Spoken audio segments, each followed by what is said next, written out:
dans un monde où chacun fait ce qui lui semble bon, dans une génération qui discute, questionne, débat, analyse, une qualité a complètement disparu, l'obéissance immédiate. Pourtant, c'est l'une des forces les plus puissantes dans le royaume de Dieu. Joseph, le mari de Marie, un homme simple, discret, inconnu, mais un homme dont l'obéissance a changé l'histoire de l'humanité.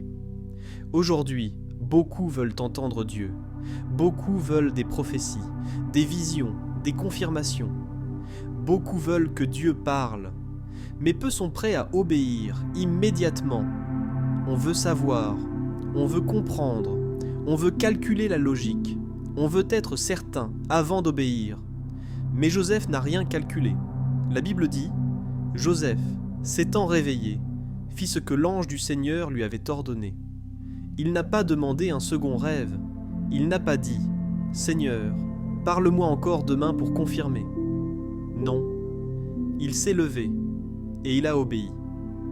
C'est ça, la foi. C'est ça, l'amour. C'est ça, la maturité spirituelle. Aujourd'hui, l'obéissance n'est plus valorisée. On nous dit « Suis ton cœur. Fais ce que tu veux. Tu es libre. » Mais la liberté sans obéissance devient un piège. Nous manquons d'obéissance pour plusieurs raisons. 1. La peur de perdre le contrôle. Obéir, c'est accepter que Dieu sait mieux que nous. Et ça, notre ego ne supporte pas. 2. Le besoin de comprendre avant d'agir. On veut tout expliquer, mais l'obéissance vient avant la compréhension. 3. L'influence du monde moderne. Tout va vite, tout est instantané. On veut une obéissance négociée, pas une obéissance totale. 4. La rébellion subtile du cœur humain. Naturellement, l'être humain n'aime pas recevoir des ordres. Il aime décider lui-même. Mais Dieu ne bénit pas l'orgueil, il bénit l'obéissance. Joseph n'a pas seulement obéi une fois, il a obéi à chaque instruction. Quand l'ange dit « Prends Marie », il l'a prise. Quand l'ange dit « Fuis en Égypte », il est parti immédiatement.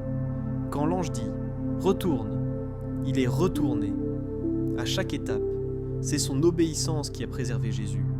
Ce n'était pas spectaculaire, ce n'était pas glorieux, ce n'était pas visible, mais c'était crucial. Beaucoup veulent la destinée, mais refusent l'obéissance qui protège cette destinée. Beaucoup veulent la bénédiction, mais refusent l'obéissance qui permet cette bénédiction. Joseph est grand, pas parce qu'il a parlé. Il n'a presque rien dit dans la Bible. Il est grand parce qu'il a obéi. Il y a des choses que tu ne recevras jamais par la prière. Si tu refuses l'obéissance, tu peux prier pendant 10 ans. Mais sans obéissance, rien ne bougera. La prière fait descendre la réponse, mais l'obéissance ouvre la porte pour la recevoir.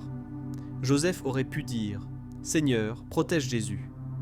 Mais s'il n'avait pas obéi pour partir en Égypte, Hérode aurait tué l'enfant. Il y a des anges qui parlent, mais s'il n'y a pas obéissance derrière, rien ne change. Nous vivons dans une génération impatiente. On veut tout de suite.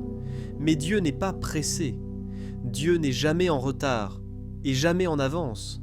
Mais toi, obéis au bon moment. Pas demain. Pas quand tu te sentiras prêt. Pas quand tout sera clair. Joseph a obéi immédiatement. S'il avait attendu un jour, un seul jour, Jésus aurait été tué.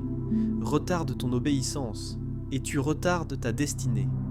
Voici les 6 clés essentielles. 1. Arrête de négocier avec Dieu. Si Dieu a dit, alors fais, même si tu ne comprends pas. 2. Obéis dans les petites choses. Joseph a d'abord obéi dans l'ombre, avant d'être utilisé pour un plan énorme. 3e. Ne cherche pas l'approbation des gens. Obéir à Dieu te coûtera toujours quelque chose, mais la désobéissance te coûtera plus cher encore. 4e. Reste sensible à la voix de Dieu. Joseph a écouté, alors Dieu a parlé. Le silence de Dieu commence quand notre cœur se durcit. 5e. Obéis rapidement. Chaque retard ouvre une porte au doute. 6. Laisse Dieu être Dieu. Tu n'es pas obligé de tout comprendre. Tu es juste appelé à obéir. Voici ce que l'obéissance libère dans ta vie. La protection, la provision, la direction divine, la paix intérieure, la faveur, l'accomplissement de ta destinée. La maturité spirituelle, l'intimité avec Dieu, la stabilité émotionnelle. Des portes que personne ne peut fermer. Joseph n'a pas eu une vie parfaite, mais il a eu une vie protégée, parce qu'il obéissait. Aujourd'hui, Dieu cherche encore des hommes et des femmes comme Joseph. Pas des gens bruyants, pas des gens qui veulent être vus, mais des cœurs prêts à obéir. L'obéissance n'est pas populaire, l'obéissance n'est pas moderne, l'obéissance n'est pas facile, mais l'obéissance attire Dieu, elle attire sa voix, sa protection, sa bénédiction. Tu veux aller loin? Apprends à obéir immédiatement.